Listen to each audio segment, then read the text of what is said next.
s'amorçait, Fabrice regarda le marché disparaître derrière eux. Et soudain, il sentit autre chose sous le choc. Pas seulement la confusion, pas seulement le soulagement, une petite graine d'énervement, aiguë. Parce que si Clarisse n'était pas morte, alors qu'est-ce qui s'était passé pendant la semaine? Qu'il avait fait pleurer pour rien. Qu'il avait regardé se briser et avait quand même gardé le silence. Fabrice regarda Clarisse encore. Elle restait très immobile, les mains pliées comme une enfant qui essaie d'être sage. Devant des adultes stricts. Son visage semblait plus mince qu'avant, comme si elle n'avait pas bien mangé. Fabrice remarqua aussi de petites choses. Des détails qu'il ne pouvait plus ignorer maintenant. Son chemisier simple était froissé comme si elle avait dormi dedans. Ses sandales étaient bon marché. Pas le genre qui lui achetait. Ses ongles étaient nus, sans vernis. Clarisse aimait les petits vernis propres, même transparents. Où étais-tu? Demanda Fabrice. Doucement, essayant de ne pas l'effrayer. Clarisse avala. Pas loin, dit-elle, mais assez loin. La gorge de Fabrice se serra. Et ton téléphone? Je ne peux pas l'utiliser, dit-elle vite. Ils peuvent le tracer. Il, répéta Fabrice. Clarisse pressa ses lèvres. Fabrice regarda sa poitrine monter et descendre plus vite. Un long silence s'étira. La voiture roulait sur les routes de Cotonou, passant des endroits familiers que Fabrice ne remarquait pas d'habitude parce qu'il était toujours au téléphone. Ils passèrent un panneau près de Godomey.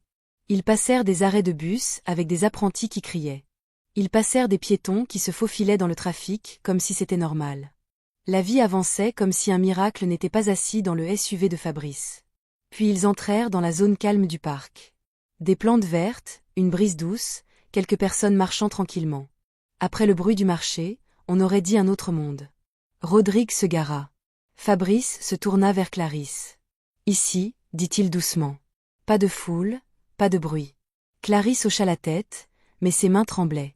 Fabrice ouvrit la porte et l'aida à sortir, toujours à moitié effrayée qu'elle disparaisse comme de la fumée. Ils marchèrent lentement dans le parc.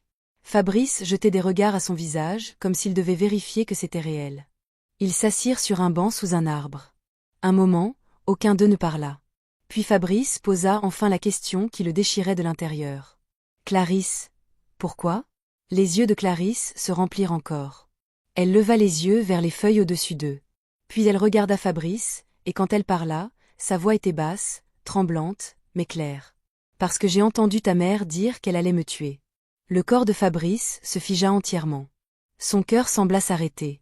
Sa bouche s'ouvrit, mais aucun son ne sortit. Clarisse se pencha en avant, les coudes sur les genoux, comme si le poids dans sa poitrine était lourd. Elle est venue quand tu as voyagé, continua Clarisse. Elle ne m'a pas saluée comme une personne normale. Elle est entrée dans la maison comme si elle possédait mon souffle. Fabrice cligna des yeux forts. Non. Pas Madame Mireille. Pas sa propre mère. La même femme qui souriait toujours en public et appelait Clarisse, ma fille, devant les caméras. La voix de Fabrice sortit rauque. Ma mère a dit qu'elle allait te tuer. Clarisse hocha lentement la tête. Des larmes tombaient, silencieuses et régulières. Elle m'a insultée, dit Clarisse, essuyant sa joue avec le dos de sa main. Elle a dit que je te fais perdre ton temps. Elle a dit que tu es son seul enfant et que je t'empêche de lui donner ses petits-enfants. Fabrice avala. Ses lèvres tremblaient. Clarisse expira brusquement, comme si elle revoyait la scène. Cette nuit-là, je ne me sentais pas bien. Je lui ai dit que je ne pouvais pas cuisiner. J'avais des vertiges. Mon ventre se retournait. Elle est devenue gentille d'un coup. Les sourcils de Fabrice se froncèrent. Les yeux de Clarisse repartirent à gauche et à droite comme si elle s'attendait encore au danger, même dans un parc calme. Elle est entrée dans ma chambre, dit Clarisse. Elle a touché mon front comme une mère attentionnée. Elle a dit, allonge-toi. Je vais te faire du riz gras. La gorge de Fabrice se serra. Clarisse continua, la voix cassée. Mais avant que je mange, je l'ai entendu dehors devant ma porte au téléphone. Les doigts de Clarisse serrèrent ses genoux si fort que ses jointures blanchirent. Elle a dit qu'elle avait empoisonné la nourriture, chuchota Clarisse. Elle a dit, même si ça ne marche pas, j'ai déjà payé des garçons pour finir le travail. Les yeux de Fabrice s'écarquillèrent. Une vague de nausées brûlantes remonta dans son ventre. Non, murmura-t-il. Non, non. Clarisse le fixa, les yeux suppliants. Fabrice secoua lentement la tête, comme s'il voulait chasser un cauchemar.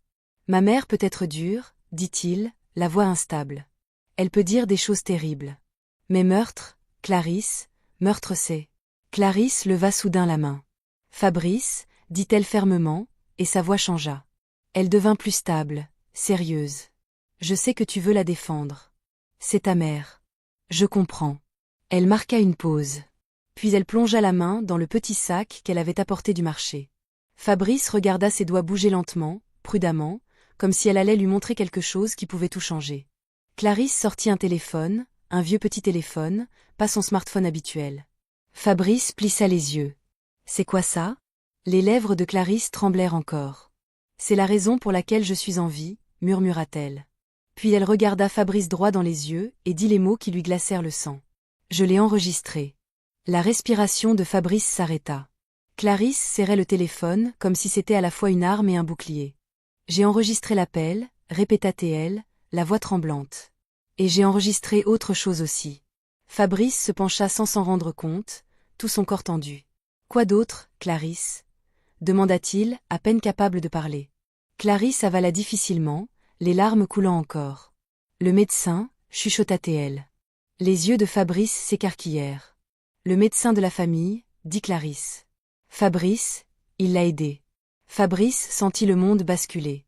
Ses oreilles bourdonnaient. Sa bouche devint sèche. Non, souffla-t-il. Non, il ne ferait pas ça. Le pouce de Clarisse flottait au-dessus de l'écran. Ses mains tremblaient. Fabrice fixait ce téléphone comme si c'était une bombe. Et puis Clarisse ajouta une dernière chose, douce, brisée, mais assez tranchante pour couper. Fabrice, ta mère n'a pas juste essayé de me tuer. Elle cligna des yeux à travers ses larmes. Elle avait déjà prévu comment m'enterrer pendant que je respirais encore. Le cœur de Fabrice frappa violemment contre ses côtes. Sa voix sortit en un murmure désespéré.